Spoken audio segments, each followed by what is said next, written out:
I will call the meeting to order. Commissioner Dinger will lead us in the pledge. I pledge allegiance to the flag of the United States of America and to the republic for which it stands, one nation under God, indivisible, with liberty and justice for all. Eric, were you looking up the words there? Were you looking up the words? Yeah, I was just making sure. It hadn't changed since the third hearing read. Thank you. Good morning, everyone.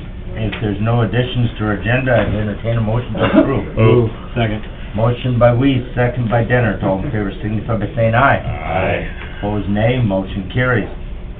This time we'll open the meeting up for any public comment. Does anyone wish to address the commission this morning on any topic that isn't on the agenda?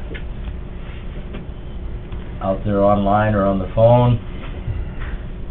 Seeing none, we will move on. Next up, we will get a presentation and an update from Bar Engineering regarding the Richmond Dam project. Good morning. Good morning. You're gonna have to use the caveman method, apparently. No problem. Thank you for being here. I did print out some copies of the presentation. I didn't print out enough, I guess, for everybody. I wasn't sure how many folks to expect. How many did you do here?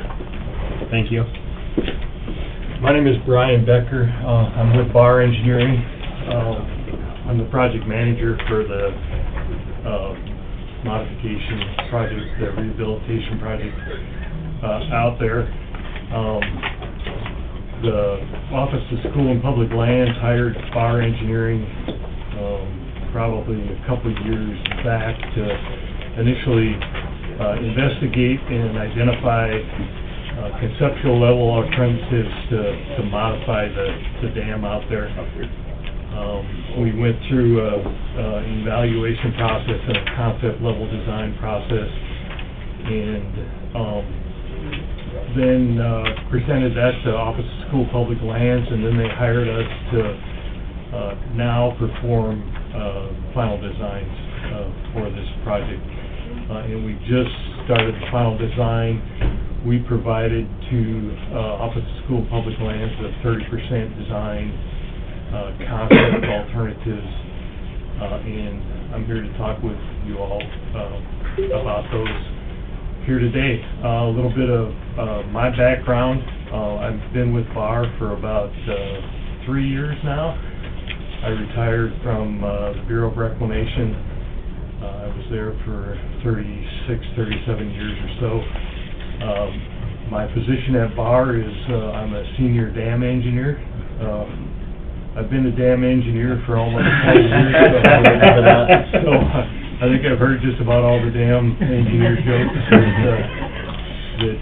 But you might be able to come up with a new one. I'm always interested in hearing. But anyway, that's a little bit of my background. As I said, I'm the project manager for the modifications out there. The dam itself was built, I believe, back in the 30s. Since it was constructed, they've had issues with seepage through the embankment. They tried initially, shortly after construction, to inject some bentonite grout into the foundation to try and seal it up. They were unsuccessful for the most part. And then several years later, they also tried to constructed a berm and a drainage feature at the downstream toe of the embankment. If you've been out there, you can see that kind of flat, and then a bench and berm. And then again, that was unsuccessful as well. So we've had seepage issues out there since the dam was constructed. It also, in terms of the spillway, it's the original spillway out there, and it's been determined that that spillway does not have the capacity that it needs as per modern state dam safety requirements. The capacity necessary is what they consider to be, or what they call one half of the probable maximum flood, given that Richmond Dam is upstream of the city of Aberdeen, where we are all here right now. and it's classified as a high hazard dam based on that. Simply, that the hazard classification is just based on what could happen if the dam were to have some uncontrolled release or a failure. And in that case, it would flood the downstream area, obviously, and ultimately flood to some degree much of Aberdeen. So it is classified as a high hazard dam by the state of South Dakota. Brian, So, yep. So a high hazard dam, does it take two things? I mean, is one hazard the physical condition of the dam, and then the second part of the hazard is what would be impacted should it fail, like a city versus just egg, I don't mean just egg, but versus egg property? It's primarily just based on what could happen if the If it dam failed, failed. not so much- it's really not so much about the condition of the dam. Just what would happen. What would happen. So, in terms of classifications, the state, South Dakota has low hazard, and then significant hazard, and then high hazard. So, a low hazard is where if the dam were to fail, it would largely inundate cropland, and you wouldn't expect any loss of life. There wouldn't be people in the downstream area, probably just, inundated areas. And the significant hazard dam is considered a dam where, if it were to fail, you could expect some economic impacts, significant impacts, but you still wouldn't, expect, loss of life. But in the case of this, it's classified as a high hazard dam. There's residents in the floodplain fairly close downstream to the dam. Plus, in addition, as I mentioned previously, much of Aberdeen itself gets flooded to some level. I think we did an inundation study, and it wouldn't be very deep. But it just goes all over the place. But it Yeah. spreads out pretty wide, so just, Everglades kind of thing. yeah, the inundation area is pretty expansive, but it's not very deep. Let's just put it that way. Thank you. Sure. So the two components of the modification to the project are, the spillway, as I said, is undersized, plus it's, the original spillway, it doesn't have modern features, drainage features, that sort of thing, plus the seepage associated with the embankment. So there's primarily two features or components of the modification that we're looking at. And I'll talk first of all about a cutoff wall. So essentially what we're planning to do, we're proposing to do, is construct a cutoff wall within the embankment, all the way through the embankment, through the foundation, down to impermeable material. And so that cutoff wall, we've got a plan view. If you're looking, it's like the third slide, and then a cross-section view is actually the fourth slide. So that cutoff wall would be constructed from the crest of the embankment in the approximate location of that upstream guardrail. And so it would range from around 40 feet deep to probably over 100 feet deep in some sections where, particularly where the original river channel is, and the permeable material is much deeper. So it'd be a fairly deep cutoff wall. So that material, that cutoff wall would be constructed of a cement bentonite mixture, the idea there is that it would provide an impermeable barrier through the dam and through the foundation and cut off that seepage. And then the other feature, and I've got slide 5 there, shows essentially a profile view. On the left side of that picture is where the spillway is located, and you can see that the wall depth would vary throughout the length, and it's about 1,400 feet, or 1,700 feet, long from abutment to abutment. So we're trying to cut off the seepage completely and deal with that issue once and for all.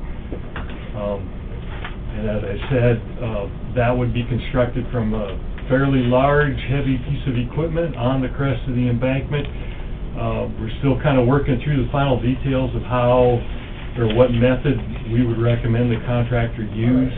They could use a large clamshell type, where they would excavate into the embankment and actually mix cement with the soil as they're performing the construction. So it's a fairly large, and then there's also a soil mixing wall method that we might also consider, but we haven't quite worked out those details yet. But it would be a cement bentonite mixture. The idea is to cut off the seepage. The other component of the project is to replace the spillway.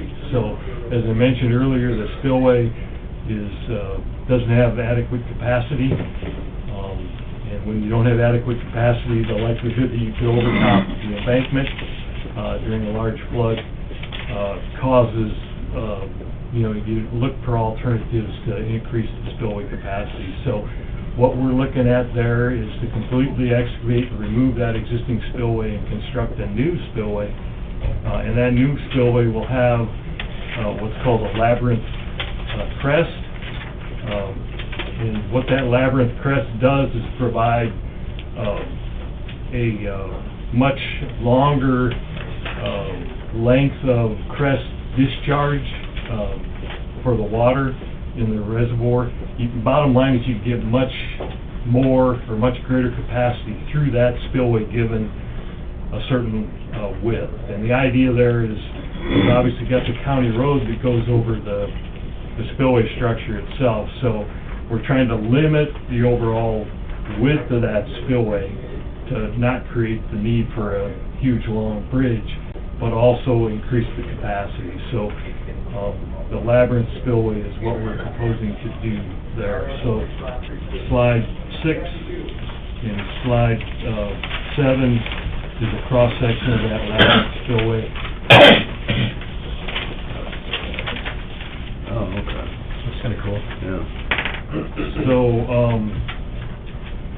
in order to construct the spillway, we identified that we need to remove some of the material, foundation material, to go down to adequate material, and then replace it with, again, adequate material. And so, we're also preliminarily looking at a borrow area over, kind of in the area behind the parking that's over by the emergency spillway crest. So it'd be essentially the right abutment as you're looking downstream. There's a parking area. So behind that parking area, we're looking at a borrow area to get material to help us to construct that spillway. Is that currently owned by the state right there? So slide 9, I've got just a profile and a cross-section of the proposed bridge. So we're going to have to replace the spillway bridge as well, going over the spillway. So we're currently showing 5 girder bridge construction detail there as well. So in terms of the schedule, I don't know if there are any questions on those details, but in terms of the schedule, we've got our plan in terms of the engineering design is to get the 60% design here in March and 100% design bid package by the end of May.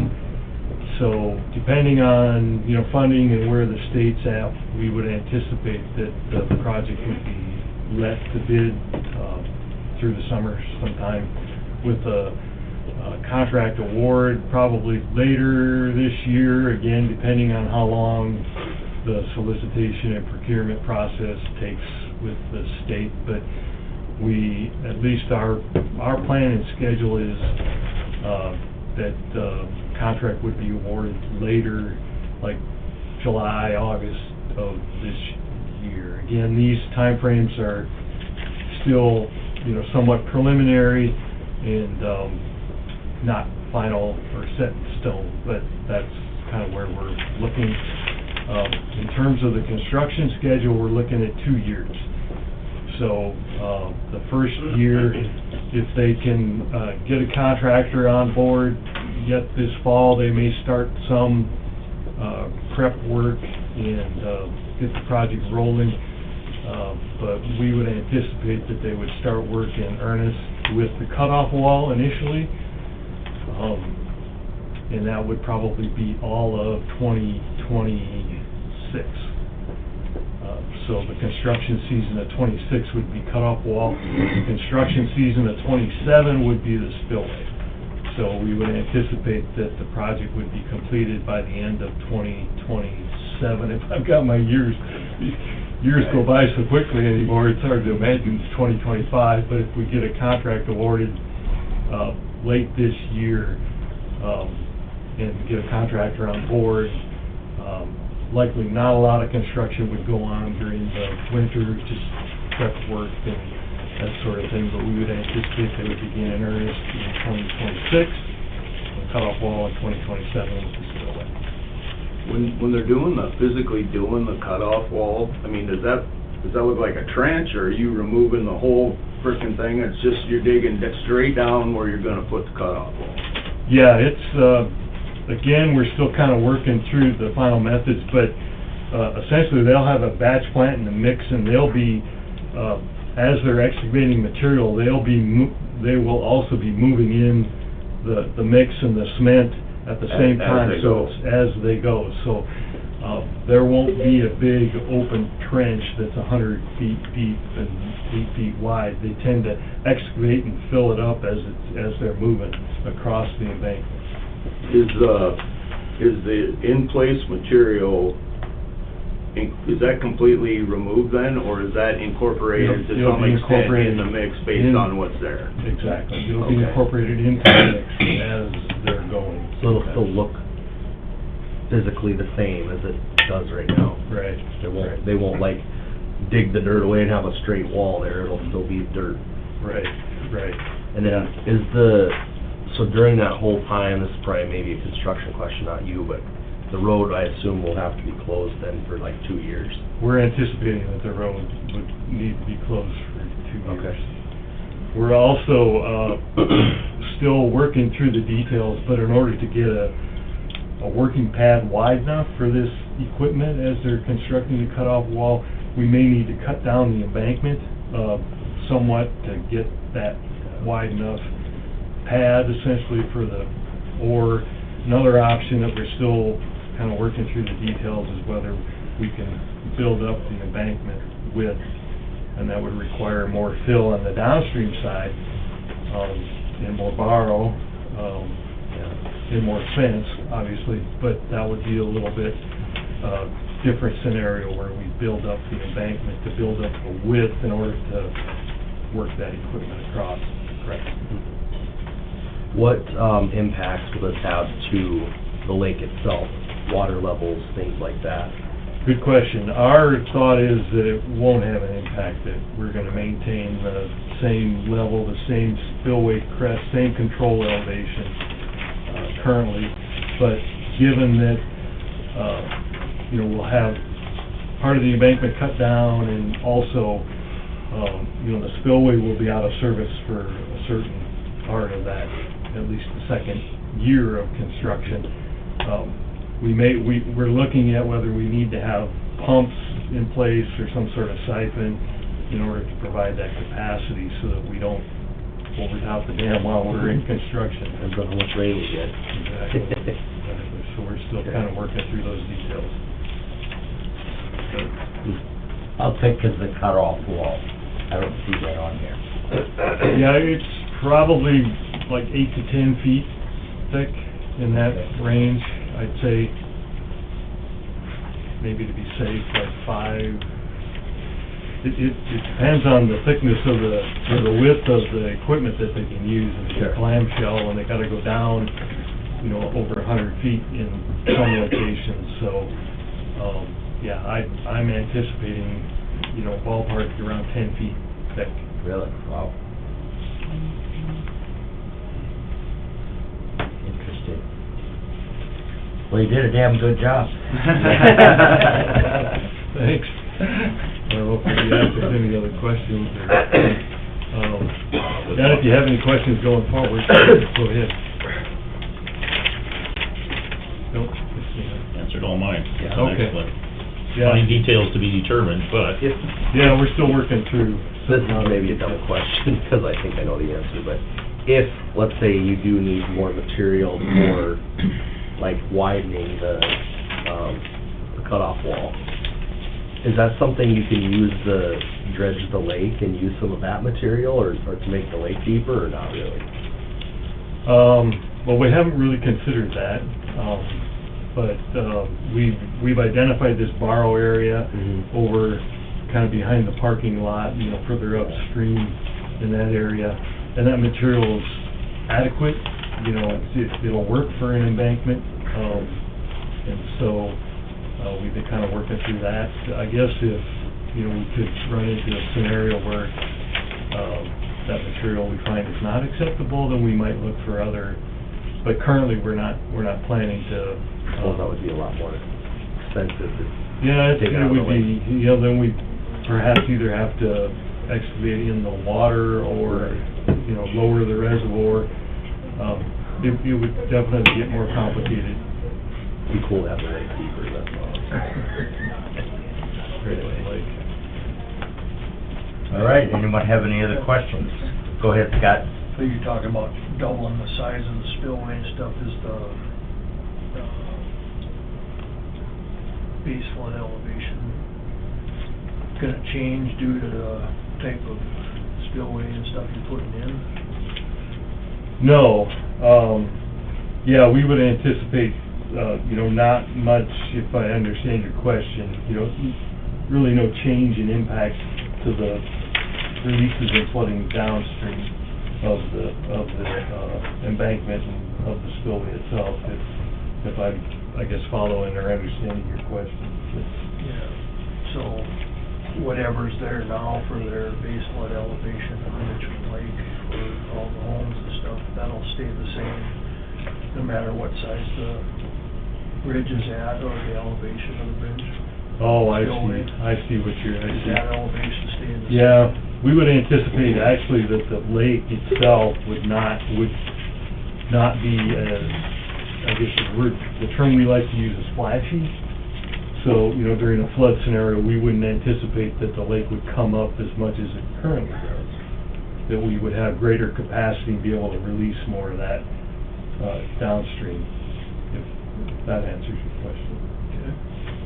And the grade of the spillway as it is right now won't change after this is done? We're planning to maintain the same water level, the normal water level of the lake.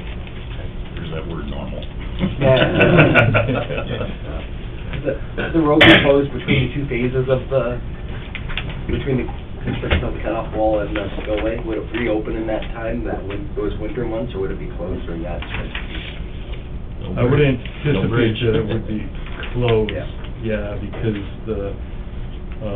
you know, as soon as, the cutoff wall construction, they have to remove the spillway to construct the cutoff. Right. So one of the first things they'll do is remove the spillway in the bridge, so, it'll be out of service, essentially it'll be out of service for the two construction seasons, that's what we're anticipating. Bridge would be one of the first things to go and the last thing to go back in. Exactly. Perfect. Unless you live there. All right, no, this has been good information, we appreciate it. You're welcome. Thanks for driving up. Thank you. There's no real complaint about six in the North Half County, though. Yeah, I know. But when we had that closed in the past, 2001, Shades of 6A. 2, they, most of the traffic went out on the township road, straight east over to, some just went around the section and came back down, so, well, when we get to that point, we'll probably have a little more specific conversation with some folks on how we're gonna do our best to keep them getting to town, so, A lot of traffic on 12W. yeah. Well, we just put 1.2 million in it, they'll be fine. All right, if there's no other questions, we'll move on. Thank you. again, Mr. Becker. Thanks for coming. Safe travels. Next up, Dirk Rogers, Highway Superintendent, with a few things to go over. Howdy. Morning, Dirk. Did you get your $5 in the can for your phone going off? I'll get it. Yeah, the phone goes off, it's a $5 penalty for the SDACC scholarship fund, so we appreciate the donation. No pressure. I don't know what order the stuff's in, but, first thing I wanna do is the bridge reinspection program resolution to have IMAG do our, bridge inspections again. We do this every year, and we just have to keep going with the program. Motion by Weeks, second by Gage, to approve the adoption of the resolution for bridge inspection. All in favor, signify by saying aye. Aye. Opposed, nay. Motion carries. Next thing I wanna do is, pass those down if you would. Rafe culverts. Need more? I planned better than Mr. Becker, I brought Yeah, more one more. copies. You know you're on.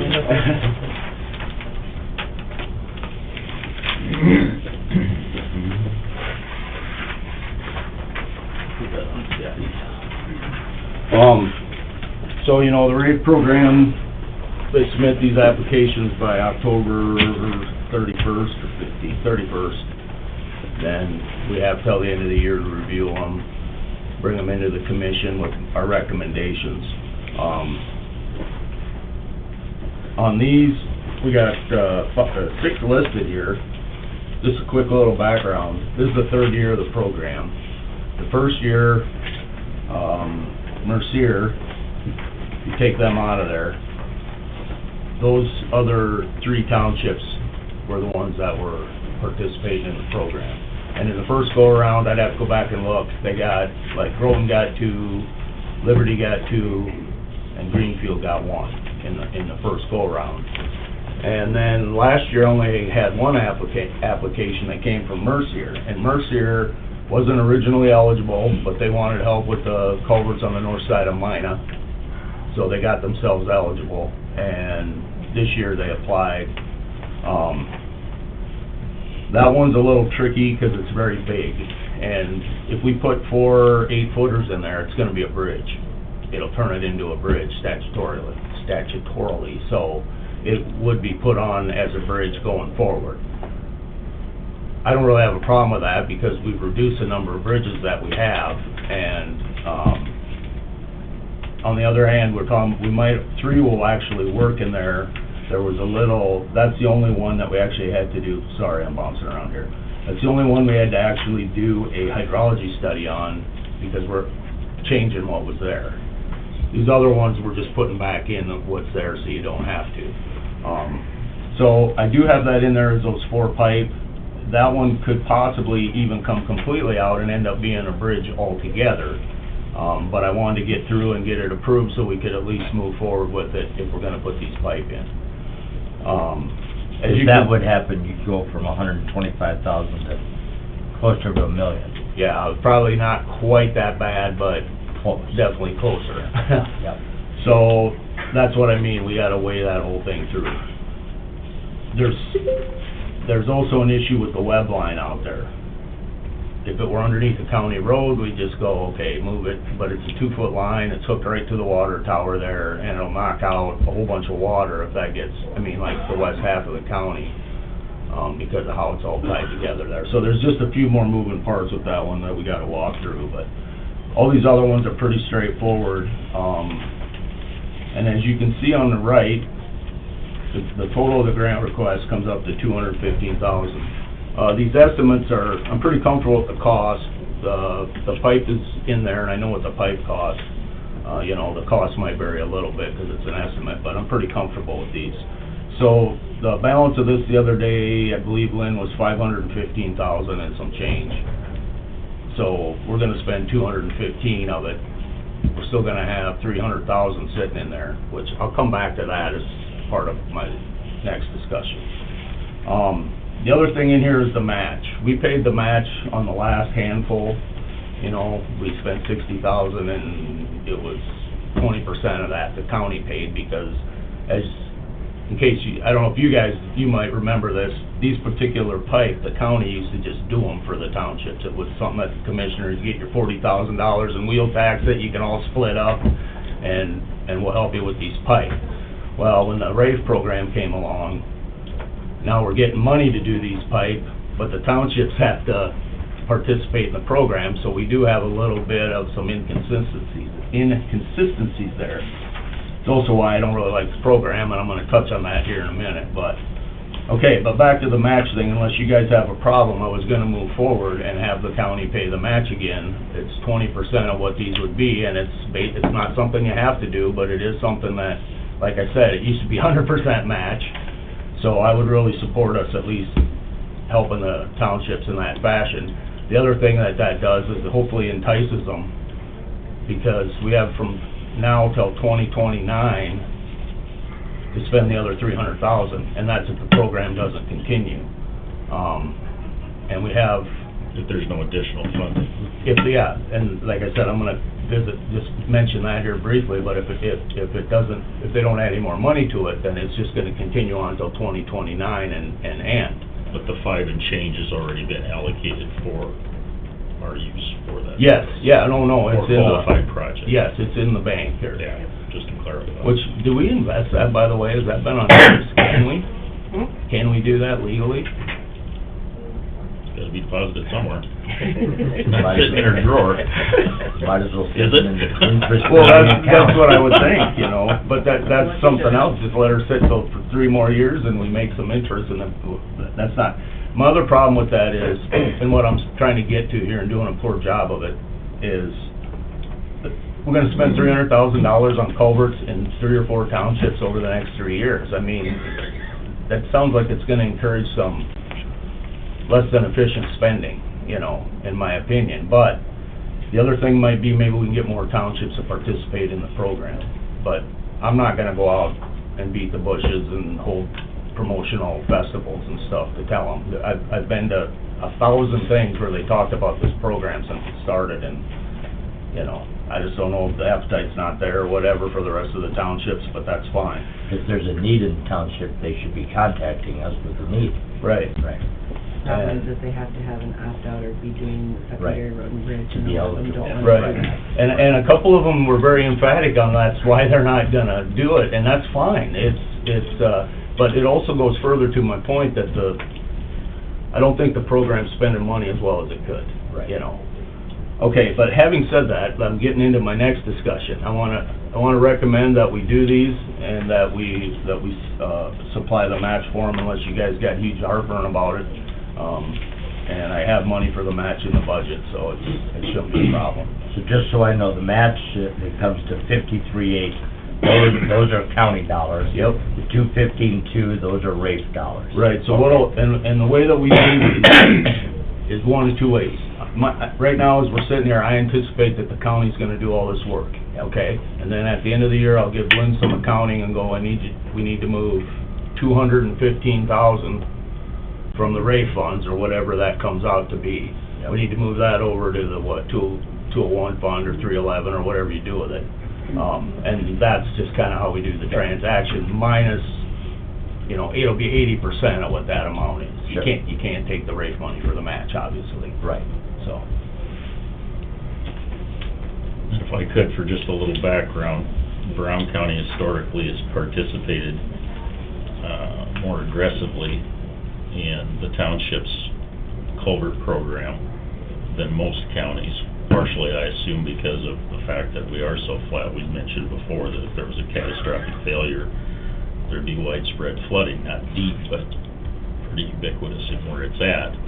And partially because with limited resources, townships, if and when they get to the point that they're gonna start replacing some of these, just naturally have a little narrower focus to say, okay, this is what we need for, you know, water for this particular road, whereas with the county's participation, it makes it a little easier for us, although it's more work and more expense, to have a more holistic approach. So if and when we can, when we're making these kind of decisions, our participation helps make sure that we have a relatively consistent flow opportunity going through when we have a combination of state, county, and township roads that provide some barriers to water flow in high flow situations. And so it gives us a little better opportunity for that participation to try and keep a consistent flow potential in those waterways.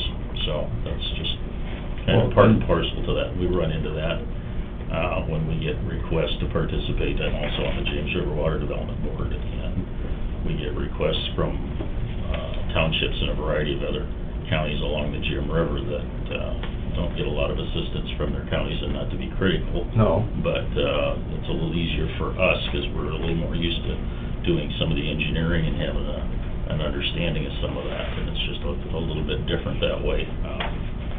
So our participating in this comes at some cost, but also some benefit. And drainage is something that, which I hate talking about it, but. Well, we're not in the middle of it right now. But, I mean, it's universal. It doesn't, you know, your responsibility doesn't really change. And all it takes is one collapsed 4-foot pipe, and all of a sudden, you know, to your point, and you guys heard me say this before, but I want to say it when Mr. Becker's here too, because I'm still amazed by it. When they did this program, when they figured out how we were gonna do the inventory, they took 2 maps, and that's how they're gonna distribute the money, using 2 maps. One's a stream map, whatever they decided was a stream, they being our state or whatever, and they laid it over a map of all the open roads, section lines. And then they laid them on top of each other, and whoever had the amount of money was distributed by how many intersections you had between the roads, all your roads. In Brown County, it's 2,900 miles, and all the streams. So Brown County got the most inventory money because we had the most intersections. $98,000, and it took us $6,000 to do the inventory. The rest of the story is, though, we are at about the 30th.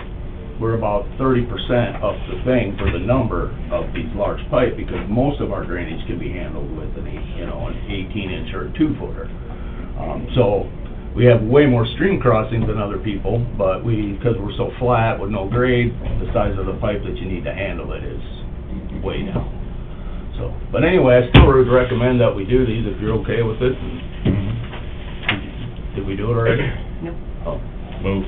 Motion by Weiss, second by Dinger, to approve the expenditures for the RAFE program on these culverts. All in favor, signify by saying aye. Aye. Opposed, nay. Motion carries. Eat that, horsey. We're gonna do a little more beating. Pass that around quick. If you pass that around quick, that'd be great. All the way. Actually, I actually want the media to get these two. This is your.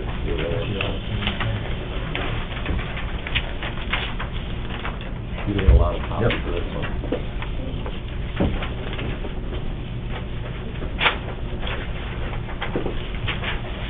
One of these.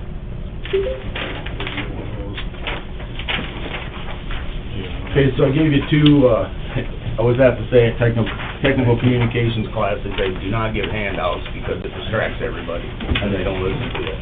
And I said, well, they don't listen to me anyway, so it doesn't really matter. You'll be able to follow along. Yeah.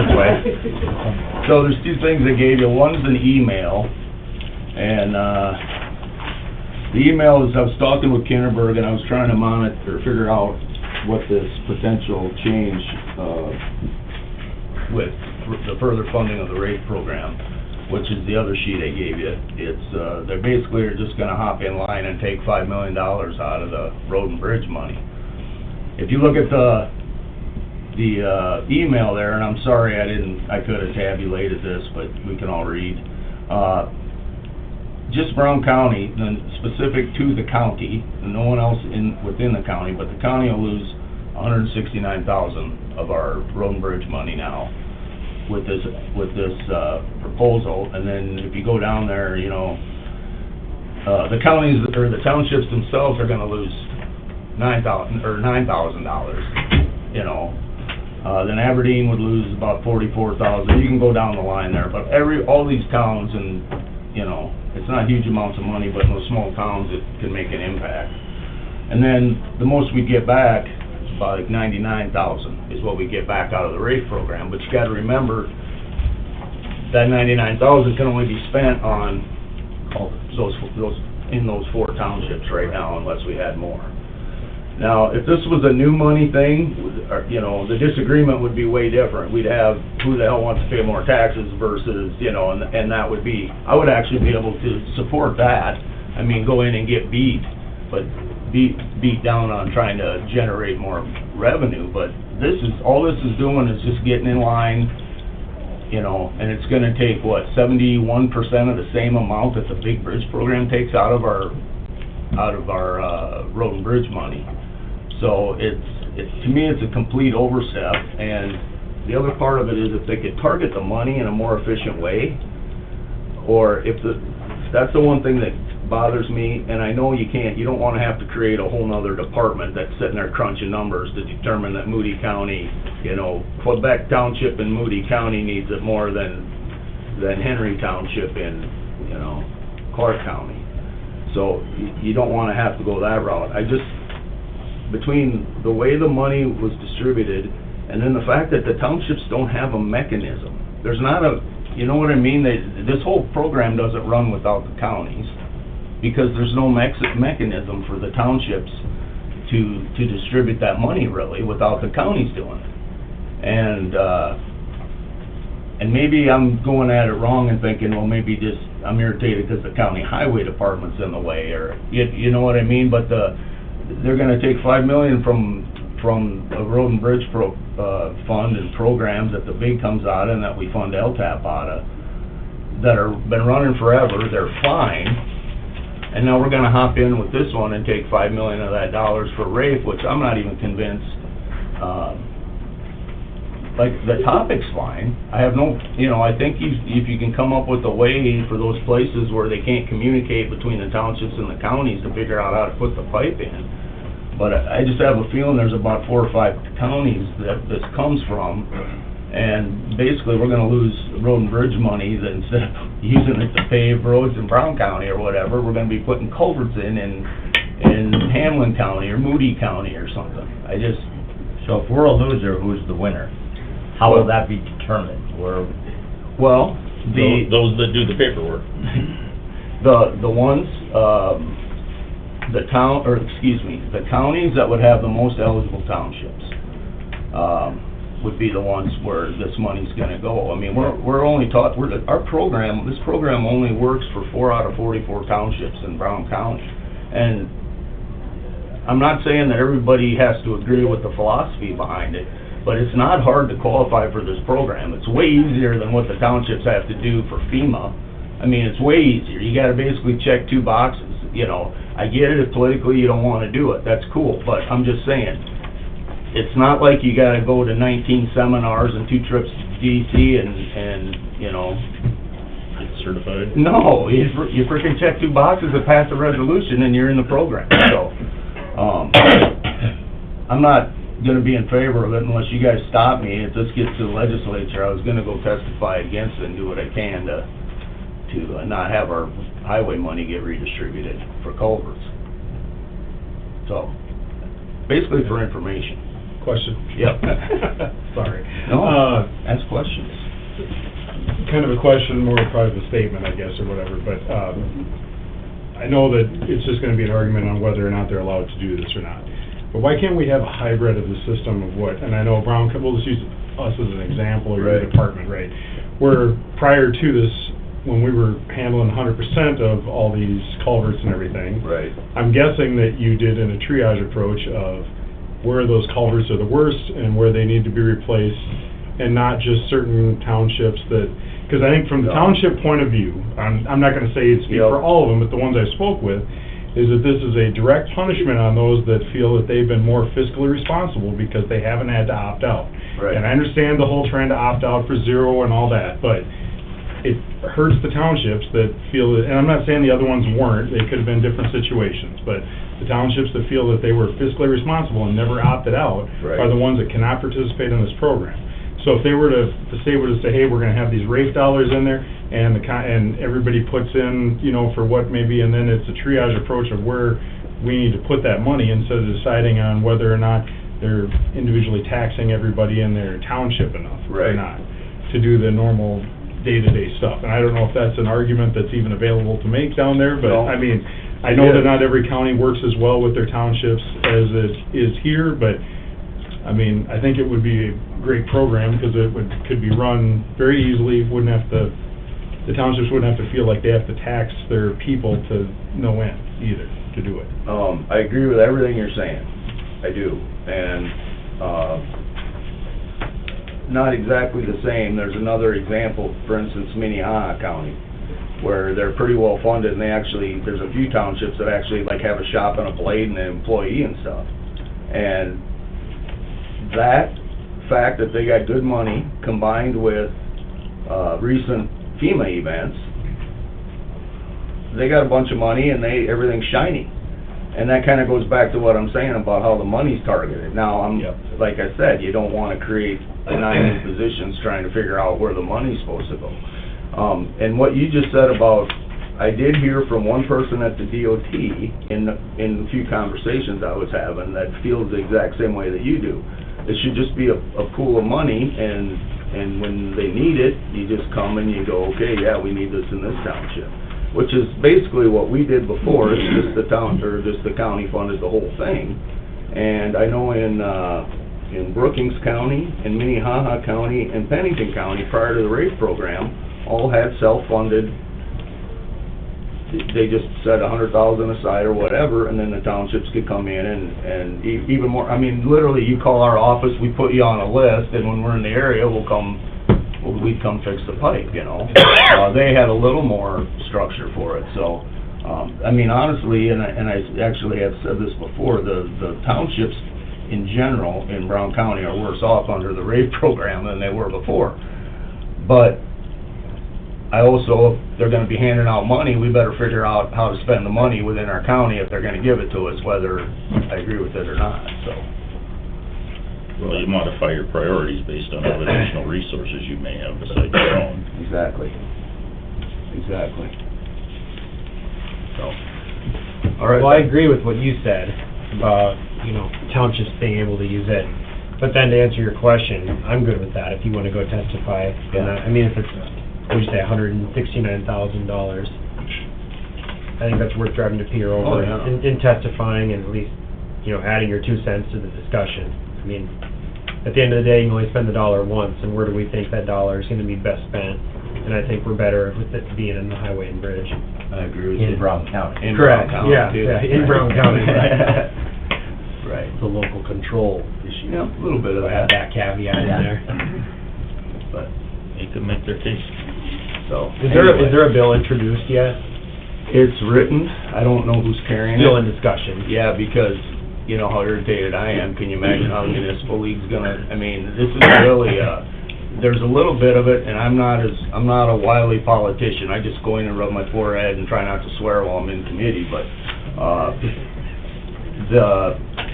I gotta think that the municipal league, and this to me really seems like you're Davy versus Goliath, like you tried to almost pick a fight. Really, you're gonna take money from all the counties and all the towns, and and then give it to, I don't even know what the percentage, I could probably get a hold of Terry Slatton and find out. I would be curious as to what 4 out of 44 is what, 9%?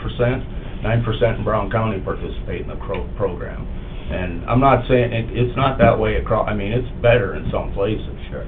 I'm just not in favor of us giving money to go other places. Did I make anything up there, or does it sound okay?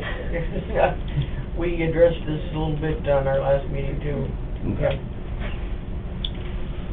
All right, everybody good? Good enough?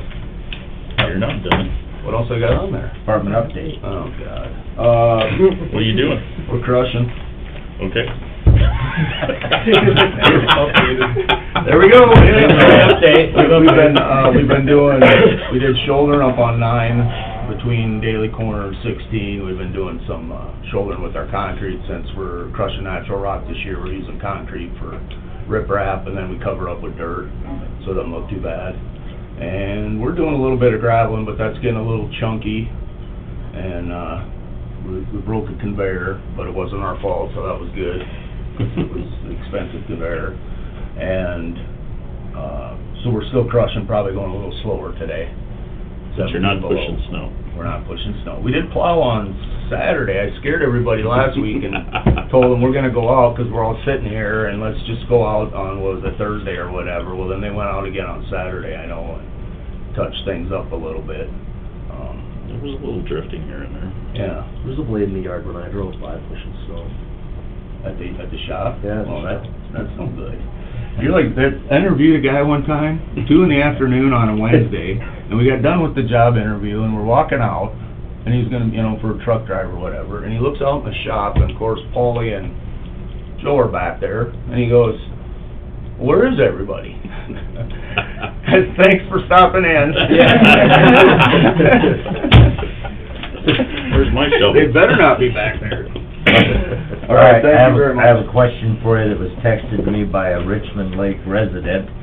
With the road being out of service, will funds be made available for dust control or hard surfacing on the bypass? And I don't know what they mean by the bypass.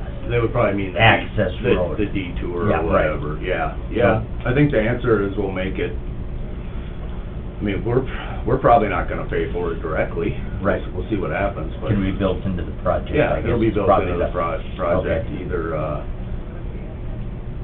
I would assume we'll either shoot a little oil on it, keep the dust down, or climate control, make a fortune when the project's going, but Okay. we'll do something. All right, question asked and answered, so, thank you. Yep. All right, thank you, Dirk. Thank you guys. All right, next up, public hearing for Fairgrounds liquor license. This is the public hearing for the liquor license at the Fairgrounds that was submitted by the Broward County Fair Board. Notice of hearing upon application for sale of alcoholic beverages. Notice is hereby given according to South Dakota Codified Law 35-2-5. A public hearing for Brown County to obtain a county fairground on-sale liquor license is set for the 14th day of January, 2025, in the chambers of the Brown County Commissioners in the courthouse annex, Brown County, South Dakota, at which time any interested persons wishing to register a complaint on their approval may appear. County Fairground on-sale liquor license, Brown County Fairgrounds located at 424th Avenue Northwest, Southwest 1, Township 123, Range 64, and Highway B, and Lot A and AB, Railroad right-of-way extension Fairground Outlot 1, 156.07A of the 5th PM, Brown County, excluding Centennial Village, Odie Ice Arena, and Larry Gerlach Grandstand in North Pit area. Is there anyone here to speak to this application? Rachel, do you want to add anything? Well, you guys kind of know the history of how we got here. I wanted to introduce you to Ally Shelton. She's one of our Fair Board members.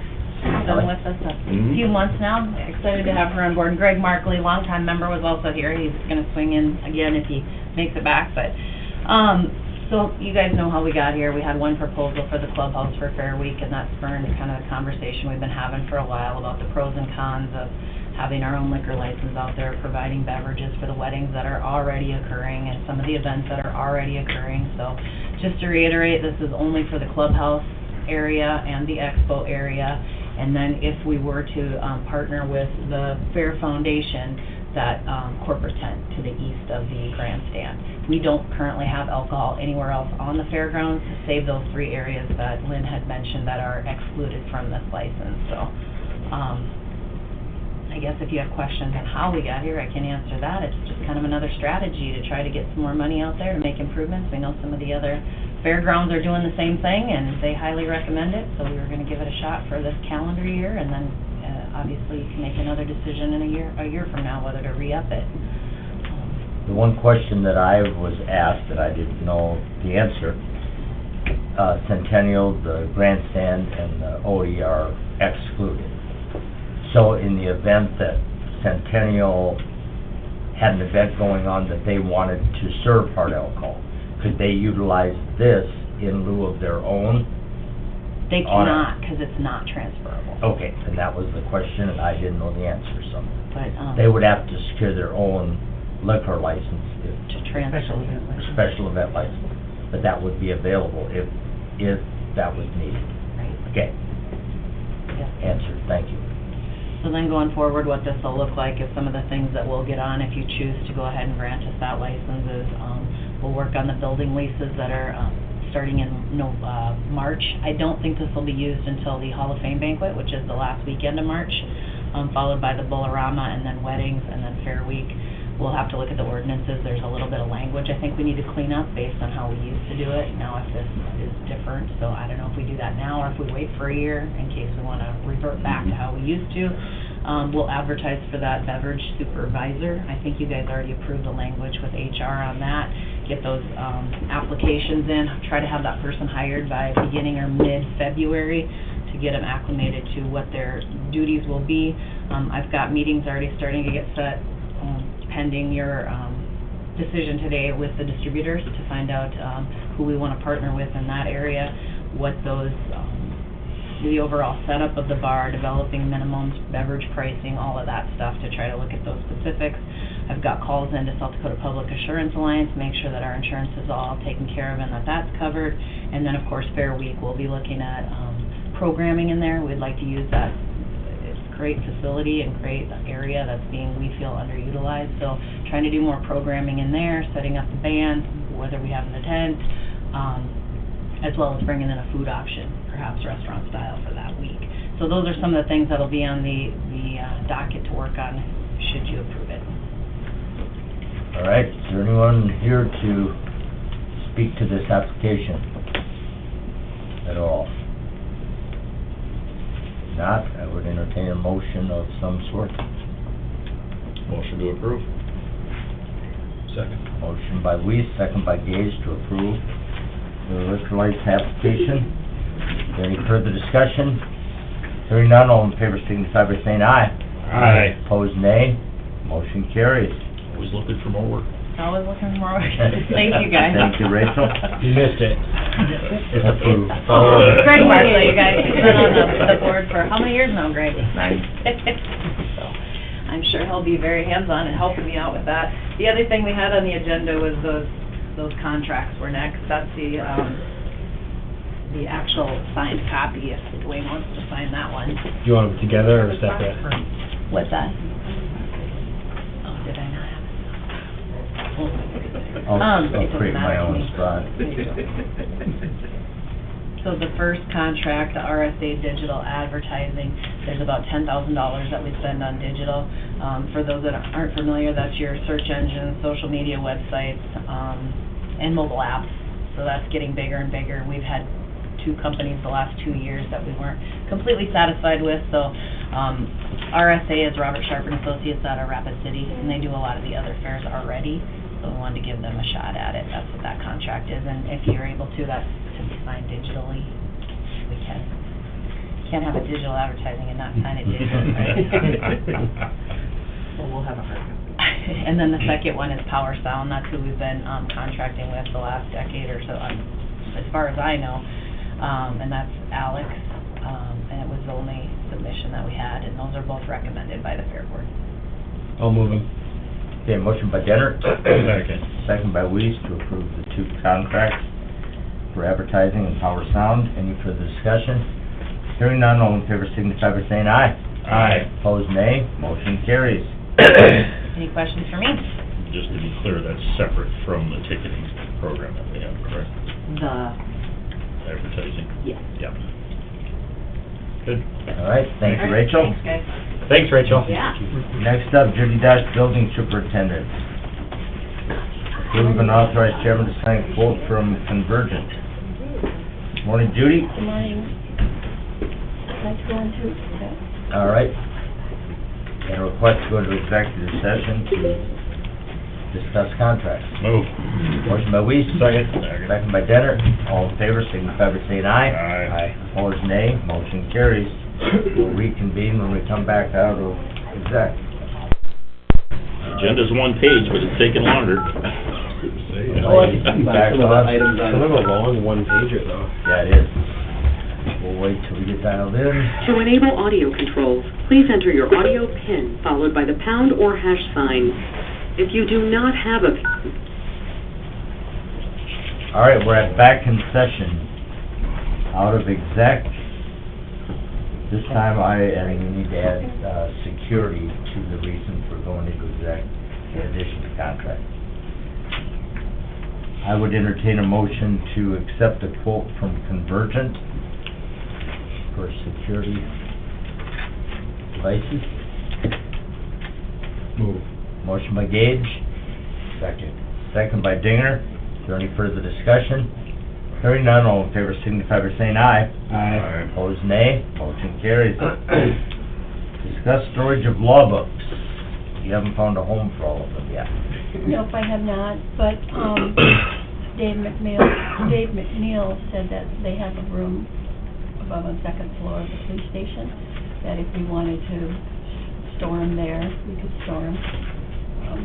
I think we take him up on his offer. Okay, so Till then we I find a will, permanent home. okay, I will go look, and, I mean, whenever they have to have them moved, then at that time, they can just get rid of them or do whatever. I will be checking with, the museum and stuff. I check with the museum, see what they have found out, and then I will ask the library if they want some of the books, or, and then the rest will go up there then, if you guys are all okay with that? Yep. So did we surplus them? Yes, you did. I'm gonna, can I add a thought? Sure. Well, I'd text Dwayne about a week ago, why not keep the books, and I know we did surplus them last week, but why not keep the books and add plexiglass? And I don't know if that's been discussed. Yes, that was, I ran that by you. yeah, he ran that by me. I don't know if you had an answer, but I guess I'm having some consternation with getting rid of the books. I mean, they belong there. They look good, they're good decor for a courtroom, they're historical books, some dating back, into the 1600s, so some of the earliest ones. They're cool books. I think they should stay. Honestly, I don't think they're that much of a safety hazard. I think there's a concern that they are a safety hazard. So be it, but I just don't really think they are. I would disagree with anyone that says they're a big safety hazard. Honestly, I wish I would have voted no last week on the motion to surplus. I didn't, but I guess I'm just kind of having some second thoughts there. I think they should stay. If we have to do safety glass, or plexiglass, if that's even an option, fine, but I'm just not excited about removing them at this point. Dwayne had asked me about that, and we had talked about it a little bit, and I said, by putting the plexiglass up and everything, we're gonna have really a cost to that. Mm-hmm. But then it might affect the acoustical, Mm-hmm. because it's gonna be another harder surface where my books were the ones that was absorbing all that. So that might be one thing. I did, touch base with Susan and Susan, and she had told me, she said, well, all the judges had agreed that they needed to go for security reasons. I just disagree with them. I think they're wrong. I think they're making a big mistake by saying that, and I tell them to their face. I mean, I really don't think the book should go, personally. So we're gonna have to install some sound deadening panels and different things like that after we take the books out. And then what about the I'm assuming so, because the books, they do deaden a lot. I forget, are those exterior shelves or are they built into the wall? No, they're just attached to the wall. So they're They can be outside. taken out, the They shelves can be yes, taken out too? Yes, the one wall has the old, Not easily. they have the old oak paneling on the back, what the panels are on the rest of the courthouse. And then they have, got grooves in them where they inset the strips that your books go on. So we're gonna essentially have to remodel the walls after I'm we take the hoping that shelves out? No, I'm hoping on that one wall that I can take the strips out and then I just paint all the strips black, because up around the bench, we have oak panels and the strips of black. So I could do that. The south wall, not the south wall, it would be the west wall, I think that is just oak paneling, and yeah, then we would have to take that all off and then just fill the holes in, and then I would have to paint it. And sound panels would have to be added. I'm assuming sound panels. Do we have any idea what that's gonna cost? Nope, I could say a guess, but I'm not, I could say 4,000. Okay. But, plexiglass could cost a lot more than that. Sure. So, Either way, it's gonna be significant, there will be some cost. significant funds will be There will be expended. some cost, Yeah. yeah. I just don't think it's necessary, but you know, that's not your fault, I'm Yeah. not taking it out on you, I just, Yeah. I just don't think it's necessary, but I guess if they do, they do, but. So keep McNeil up on his offer to at least find a temporary home. Yep, I'll go look and over see there. what it is, and, yeah, they say they have some other old books and stuff in archives up there, so might be a, you know, perfect place for it, so. Archives, you mean stacked up? I really don't know, I haven't been over there. I can take you over there. There's one of Well, you'll take me over? Sure. Okay, let me know when you wanna go then. Anytime. All right, anything else? So do we have to reverse, rescind, change our surplus motion, since we're gonna retain ownership? Is that kosher to do that based on what's on the agenda for today? Well, I'll make a motion to rescind the motion to surplus the books. Second. Okay, we have a motion by Dennert, second by Weiss, to rescind our decision to surplus the law books. Is there any further discussion? Hearing none, all in favor signify by saying aye. Aye. Opposed, nay. Motion carries. Sure, We keep got our today. books back. All right, All right, well, they're cool books, so, all right. all right, thanks. Thank you. Thank you.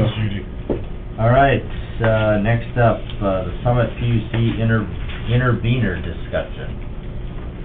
We were advised by council last week that we do have the option to intervene in the upcoming PUC proceedings for the Summit Carbon Solutions application. And do we want to be an intervenor? Register as such. Right. I think the deadline is January 24th or something like that, to be able to submit an application.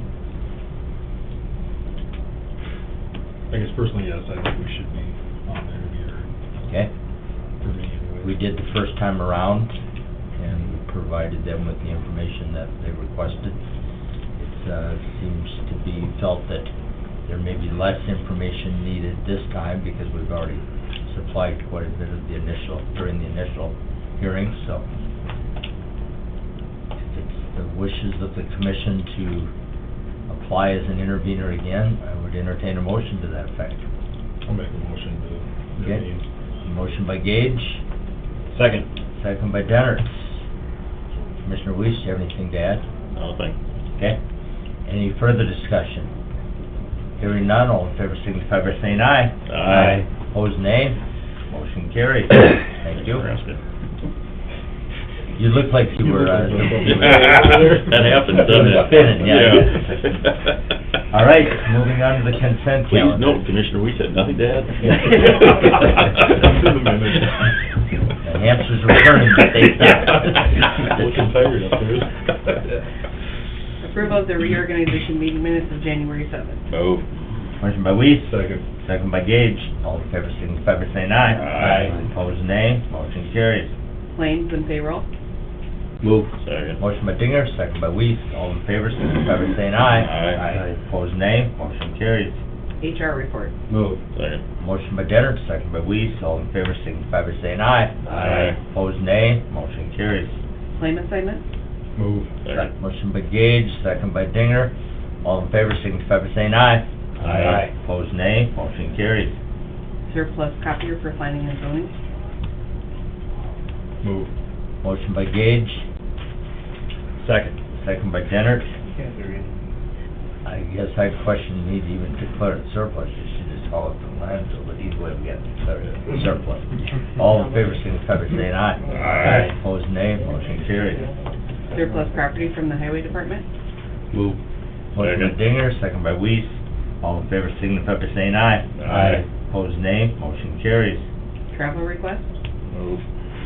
Second. Motion by Weiss, second by Gage. All in favor signify by saying aye. Aye. Opposed, nay. Motion carries. Set hearing date for retail on-off sale malt beverage, Wesco Farm wine transfers, and authorized advertising. Move. Motion by Weiss, Second. second by Gage. The ball just keeps bouncing. All in favor signify by saying aye. Aye. Opposed, nay. Motion carries. Anything else to come before the Brown County Commission this morning? We've had a request to go into exec for Personnel, Move. motion by Weiss. Second by Dinger, all in favor, signify by saying aye. Aye. Legal, add legal to that. Opposed, nay. Motion carries, we are in exec. All right, light is back on, we're out of executive session with no action as a result, but a lot of discussion. Is there anything else to come before the Brown County Commission this morning? Not, entertain a motion to adjourn. Move. Motion by Dennert, second by Dinger, all in favor signify by saying aye. Aye. Opposed, nay, motion carries. We are adjourned. Thank you, everyone.